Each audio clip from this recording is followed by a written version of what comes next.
fine. Today we are going to discuss class 11th chapter 1 sets. इससे पहले हम एक वीडियो बना चुके हैं और उसमें हमने एक्सरसाइज 1.2, 1.3 के बारे में डिस्कस किया था और इससे पहले इंट्रोडक्शन पार्ट भी हुआ था जिसमें एक्सरसाइज 1.1 के बारे में डिस्कस किया था। उसके लिंक भी आपको डिस्क्रिप्शन बॉक्स में मिल जाएंगे, तो उन वीडियो को देख लेना जिससे आपकी इस एक्सरसाइज के बारे में जो भी कॉन्सेप्ट है वो इजीली समझ में आ जाएगा। ये जो एक्सरसाइज है सेट्स बहुत सिंपल है, बहुत सिंपल क्वेश्चंस हैं। सबसे पहले जो हम बात कर रहे हैं एक्सरसाइज 1.4 के क्वेश्चन नंबर 1 की बात कर रहे हैं। Find the union of each of the following pair of the sets. देखिए मैं सिंपल वर्ड को आपके सिंपल डेली लाइफ के वर्ड से जोड़ के कनेक्ट कर दूंगा जिससे आपको मैथमेटिक्स में कोई प्रॉब्लम नहीं आएगी। यूनियन का मतलब होता है इकट्ठा करना, संगठन करना, मतलब मिलाना। तो यही बात है, यूनियन करना है मतलब एक्स एक साइड दे रखा है, वाई एक साइड दे रखा है, दोनों को मिलाना है। कंडीशन एक ही है, रिपीट नहीं होना चाहिए, एलिमेंट कभी रिपीट नहीं होना चाहिए। मतलब ये 1 3 5 और 1 2 3 के अंदर हमें इन दोनों को मिलाना है बट एलिमेंट रिपीट नहीं होना चाहिए। तो बहुत सिंपल है, एक्स यूनियन ऑफ वाई, यानी यू जो है वो यूनियन को डिनोट करता है, यू को।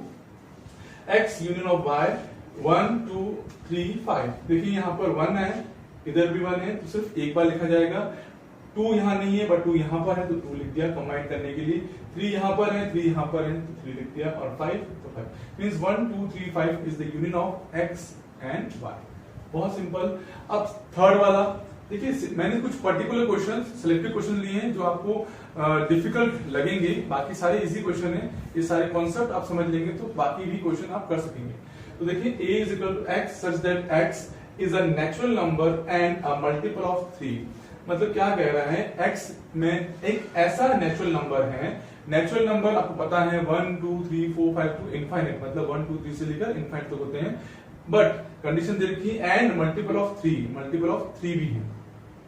बी कह रहा है x such that x is a natural number and less than 6, वो 6 से लेस है, नेचुरल नंबर भी है बट 6 से लेस है। ठीक है, तो हम मानते हैं कि नेचुरल नंबर है और मल्टीपल ऑफ 3 है, तो 3 का मल्टीपल होता है 3 6 9 और अप टू 3 की टेबल से आगे चलता रहेगा। यहां पर b है, नेचुरल नंबर है, 6 तक ही है, 1 2 3 4 5 6। तो इसका मतलब जब कॉम्बिनेशन होगा तो 1 2 3 4 5। यहां देखिए मैंने 3 लिखा नहीं है बिकॉज मैंने कहा था नंबर रिपीट नहीं होना चाहिए, तो उसके लिए मैंने यहां लिख दिया मल्टीपल ऑफ 3। 3 का मल्टीपल हो गया 3 6 9, ये सारे इसमें आ जाएंगे। यानी 1 तो है, 2 है, 3 नहीं लिखा बिकॉज यहाँ 3 इसमें आ जाएगा, फिर 4 5 और 6 नहीं लिखा बिकॉज 6 इसका पार्ट आ जाएगा। 1 2 3 4 5 इसके लिए हो जाएगा 6 के लिए, और यहाँ मल्टीपल ऑफ 3 के लिए हो जाएगा। मतलब यूनियन का मतलब हो गया दोनों को मिलाकर हमने कॉम्बिनेशन लिख दिया। इसके बाद क्वेश्चन नंबर 2 है, let a is equal to a comma b, b is equal to a b c if is, ये बोल रहा है a सबसेट ऑफ b। क्या a b का सबसेट है? सबसेट का मतलब होता है ये b जो है, b में जो एलिमेंट है वो a में होने चाहिए, सारे a में होने चाहिए। तो देखते हैं, a में एलिमेंट है a comma b, small a comma b, और b है a b c, मतलब b बड़ा है और a छोटा है, यानी a के सारे एलिमेंट b में है। तो यस, a जो है वो b का सबसेट है, यानी b का ही एक पार्ट है। What is a union b? अब सिंपल सी बात है, a यूनियन b का मतलब दोनों को मिला दीजिए, दोनों को मिलाएंगे तो a कॉमा b और a b c, तो बड़ा यही है, यानी ये इसमें सम्मिलित है, इसमें मिला हुआ है, तो a b c is answer is b। यानी a यूनियन b कितना आ जाएगा हमारा, a comma b comma c then b। Okay, तो ये ध्यान रखें, बिल्कुल सिंपल क्वेश्चन है। सेट का मतलब दोनों को मिलाना है। देन क्वेश्चन नंबर 4 3 सारे इजी क्वेश्चन है। 5th क्वेश्चन थोड़ा डिफरेंट क्वेश्चन मैंने लिया है जिससे आपको समझ में आ जाए। Find the intersection of each pair of set. अब इंटरसेक्शन का मतलब क्या होता है? इंटरसेक्शन का मतलब दोनों में कॉमन यानी उभयनिष्ठ, दोनों में जो एक जैसा दिखता हो उसको बाहर निकाल लो। यूनियन का मतलब था जो एक जैसा दिखता है उसको बाहर निकाल के सिंगल रखो, बट इसमें जो एक जैसा दिखता है उसको ही आपको आंसर लिखना है।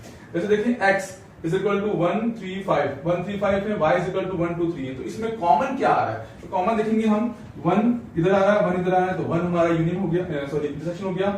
3 इधर आ रहा है, इधर आ रहा है, मतलब 3 हो गया। और कुछ कॉमन नहीं आ रहा तो x इंटरसेक्शन, इंटरसेक्शन का साइन होता है ये उल्टा u, ये होता है इंटरसेक्शन, यानी x intersection y is equal to 1 3 हमारा। इंटरसेक्शन का मतलब फिर समझ लीजिए, दोनों में जो कॉमन आ रहा है उसी को आपको लिखना है। देन थर्ड पार्ट देखें, a is equal to x such that x is a natural number and a multiple of 3। वही बात जो हमने पहले की थी कि नेचुरल नंबर है और मल्टीपल ऑफ 3 है। यहां देखिए a x such that x is a natural number and multiple of 3 है, and b is equal to x such that x is a natural number and less than 6। वही बात दोनों में आ रही है कि कॉमन क्या आ रहा है। कॉमन देखेंगे इसमें देखेंगे हम बात कर चुके हैं कि दोनों में क्या चीज बनेगी, तो 1 2 3 4 5 देन 6 तक आ जाएगा ये वाला, और उसमें 1 3 6 और 9 आ जाएंगे। तो कॉमन क्या आ रहा है दोनों में, सिर्फ कॉमन आ रहा है 3। लेस देन 6 है इसलिए हम 6 को इंक्लूड नहीं करेंगे बिकॉज यहाँ 6 से छोटा आ रहा है, तो हमारे लिए कॉमन कितना आएगा, ओनली 3, यानी a intersection b is equal to only 3। इसके बाद 8 देखें, which of the following pairs of the sets are disjoint. Disjoint का मतलब कि इसमें कुछ भी ऐसा कॉमन नहीं दिखी आपको।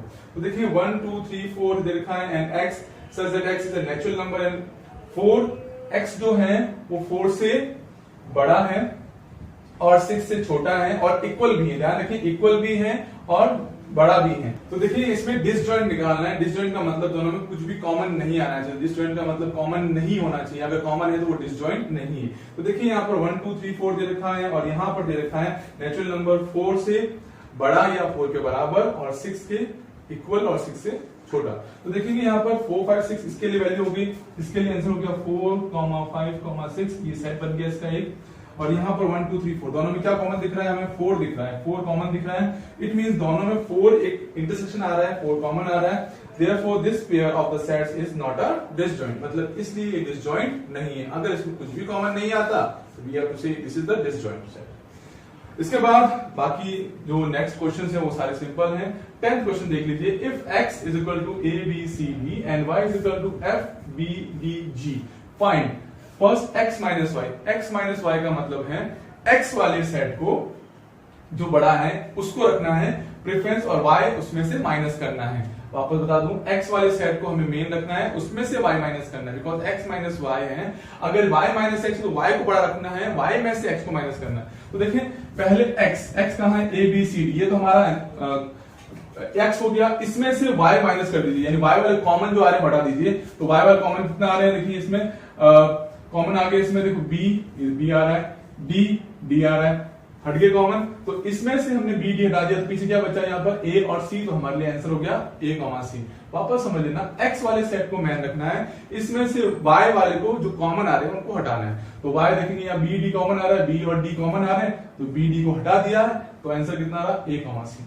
अब अगर आपसे पूछे y माइनस एक्स, तो हमें y को मेन रखना है, y को मेन रख के इसमें से x माइनस करना है। तो देखेंगे f, b, d, g, मतलब f, d, g है, इसमें से हमें माइनस क्या करना है, b, d माइनस करना, तो पीछे कितना बचा, f और g बचा, तो f और g हमारे लिए आंसर हो गया। अब x इंटरसेक्शन y है, x इंटरसेक्शन y का मतलब है x और y में कॉमन क्या है, तो हमें पता है कि कॉमन b और d आ रहा है, तो कॉमन b और d हमारे लिए आंसर हो गया। एक्सरसाइज 1.5, एक्सरसाइज 1.5 देखिए, लेट u फॉर यूनियन दे रखा है आपको, 1 2 3 4 5 6 7 8 9 ये आपके एलिमेंट्स दे रखे हैं सेट के। a आपको दे रखा है 1 2 3 4, b आपको दे रखा है 2 4 6 8, c आपको दे रखा है 3 4 5 6। आपको फाइंड करना है, क्या क्या फाइंड करना है, उसके बाद देखिए a डैश। डैश का मतलब हो गया a का पूरक समुच्चय, यानी a का जो सेट दे रखा है उसको माइनस करना है, किसमें से, यूनियन में से, यूनियन में से माइनस करना। तो a क्या है हमारे लिए 1 2 3 4, ये नहीं आएगा, इसके अलावा सारे आएंगे। वापस सुन लीजिए, 1 2 3 4 नहीं आएंगे, बाकी सारे आएंगे किसमें से, u में से। तो u में से इसको हटा दीजिए, बाकी वाले सारे आ जाएंगे। तो देखिए 1 2 3 4 को हटा के 1 2 3 4 हटा के पीछे कितना रहा, 5 6 7 8 9, तो आंसर हो गया 5 6 7 8 9। अब आपसे b डैश पूछे, b डैश पूछे मतलब b को हटाकर बाकी सारे u के एलिमेंट लिख दीजिए। तो b डैश मतलब b को हटाया, b कितना है हमारे 2 4 6 8, 2 हटाया तो 1 बचा, तो 1 आ गया हमारे, फिर 2 हट गया, फिर 3 बचा तो 3 आ गया, 5 आ गया, 7 आ गया और लास्ट में 9 आ गया। मतलब इन सारे एलिमेंट को इसमें से हटाना है, ये हमारा b डैश हो गया। Then a union of c, यानी a और u का दोनों को मिलाकर इसका डैश निकालना है। हमें क्वेश्चन है a यूनियन c का डैश, तो पहले a यूनियन c निकालें, दोनों को मिला लें। मिला तो ध्यान रखना कॉमन नहीं आना चाहिए, जो कॉमन है वो एक बार ही आएगा, डबल बार नहीं रिपीट होता है। तो a यूनियन c का मतलब देखिए 1 2 3 4 है, c का मतलब 3 4 तो कॉमन आ रहा है, 5 6 हो गया, मतलब a 1 2 3 4 5 6 हमारे a यूनियन c हो गया। इसका डैश निकालना है, मतलब ये वाले एलिमेंट्स किसमें से हटाने हैं, u में से हटाने। तो देखेंगे 1 2 3 4 5 6 तो है, इसके बाद क्या बचा 7 8 9, तो 7 8 9 हमारा A union C dash answer हो गया। Same A union B, A union B का मतलब ए और बी को मिला दीजिए, ए और बी को मिलाया तो ए और बी कितने हैं 1 2 3 4, 2 और 4 आ रहे रिपीट, 6 और 8 हो गया, तो 1 2 3 4 6 8 हो गया। अब बाकी कितने रहे, देखिए यहाँ पर 5 नहीं आ रहा है, तो 5 यहाँ पर इसमें से निकाल लिया। देन 7 आ रहा है, यहाँ पर 7 यहाँ नहीं आ रहा है, 7 हो गया डैश के अंदर, और यहाँ 9 नहीं आ रहा है, तो ये 9 हमारा आंसर हो गया। मतलब डैश का मतलब इस चीज को इसमें से पूरे में से माइनस कर दीजिए, वो हमारा ए यूनियन बी डैश हो गया। फिफ्थ, ये बहुत इंपॉर्टेंट है फिफ्थ वाला, ये डायरेक्ट क्वेश्चन पूछे जाता है कभी कभी एग्जाम के अंदर कि ए डैश का डैश, ए डैश का डैश क्या होगा, तो ए डैश का डैश का मतलब देखिए अब सिंपल सी बात समझे, डैश से डैश कट गया तो पीछे क्या था ए रहा, मतलब ए ही आंसर होगा हमारा। ए डैश का डैश कितना आंसर होता है ए, तो ए आपका आंसर हो जाएगा। तो हमारा ए डैश का डैश ए होता है, ए कितना पूछा है 1 2 3 4, हमारा आंसर हो गया। अगर आपसे पूछ ले ए डैश का डैश तो वापस वही हो जाएगा ए डैश, ठीक है, समझने की बात है। देन बी माइनस सी, तो बी माइनस सी का डैश निकालना, तो पहले बी माइनस सी निकाल लूं, यानी बी हमारा मेन रहेगा, उसमें से सी को माइनस करना है। तो बी कितना है 2 4 6 8, इसमें से सी को माइनस करेंगे, देखेंगे कॉमन क्या आ रहा है 4 आ रहा है और 6 आ रहा है, तो 4 और 6 नहीं आएंगे, तो पीछे कितना बचा 2 और 8, तो यहाँ 2 और 8 रहा। बी माइनस सी कितना रहा 8 रहा। अब b माइनस सी का डैश यानी 2 और 8 नहीं आकर बाकी सारे आएंगे किसमें से, यूनियन में से। ध्यान रखना डैश का मतलब यूनियन में से माइनस करना है आपको। तो 1 3 4 5 6 7 9, ये हमारा आंसर हो गया। देन फिफ्थ क्वेश्चन है draw appropriate Venn diagram for each of the following. ये बहुत इंपॉर्टेंट है वेन डायग्राम वाले क्वेश्चन। वेन डायग्राम क्वेश्चन आप इजीली सॉल्व कर सकते हैं एग्जाम के अंदर, कंपटीशन एग्जाम के अंदर वेन डायग्राम क्वेश्चन आते हैं, तो ये बहुत बहुत इंपॉर्टेंट है। सेट थ्योरी के अंदर आपके क्वेश्चंस अगर आप ये नहीं करना चाहें डायरेक्ट वेन डायग्राम से कर सकते हैं, वो भी एक इजीली मेथड है वेन डायग्राम वाला। तो देखिए क्या कैसे होता है वेन डायग्राम। तो ए यूनियन बी का डैश, आप समझेंगे ए यूनियन बी यानी ए और बी को मिला दिया उसका डैश, तो वो क्या बचेगा, तो ए और यू बी डैश का मतलब बाकी सारे बचेंगे जो ए और बी में आ रहे हैं उनको छोड़ के, तो उनको छोड़ के आप पेंसिल से हल्का हल्का डैश कर सकते हैं, या आपको डार्क करना चाहे डार्क कर सकते हैं। मतलब ए और बी का डैश का मतलब हो गया बाकी वाला पार्ट। देन ऐसा लिखा जाए ए डैश इंटरसेक्शन बी डैश, उसका मतलब भी सेम यही होता है। ध्यान रखना अगर आपसे पूछते A union B dash is equal to A dash intersection B dash, तो ये बात दोनों में कभी कभी एग्जाम में पूछ ली जाती है, कॉम्पिटिशन एग्जाम के अंदर, और डायरेक्ट आपकी 1 मार्क्स के अंदर क्वेश्चन पूछ जाती है ए डैश इंटरसेक्शन बी डैश, ये दोनों सेम आते हैं।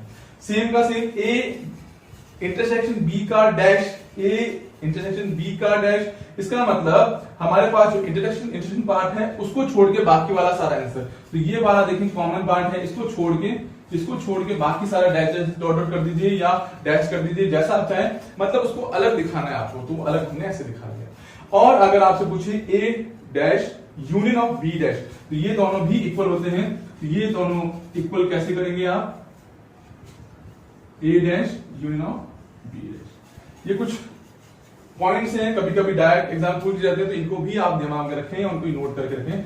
7 क्वेश्चन फिलअप वाला क्वेश्चन है, तो उसके लिए मैंने बता दिया, जैसे आपको यहां दे रखा है 7 क्वेश्चन में भी ऐसे एमसीक्यू के रूप में पूछ सकते हैं। फिलअप पूछा है आपसे इसमें, तो देखिए ए यूनियन ए डैश क्या हो जाएगा, यू हो जाएगा, बिकॉज ए फिर यूनियन ऑफ ए डैश दोनों को मिलाना है, यानी ए डैश का मतलब उसको हटाकर तो वापस क्या आ जाएगा, यू आ जाएगा, तो यू ही हमारा आंसर हो जाएगा। देन 5 का मतलब हमने पहले डिस्कस कर लिया था, 5 का मतलब होता है नल सेट, मतलब कुछ भी नहीं उसका डैश, तो 5 डैश इंटरसेक्शन ए, इसका मतलब ए ही हो जाएगा वापस। थर्ड वाला A intersection of A dash, मतलब ए डैश जो ए में नहीं आ रहे और जो ए में आ रहे हैं, पीछे क्या बचेगा, कुछ नहीं बचेगा, तो आ जाएगा नल सेट या 5।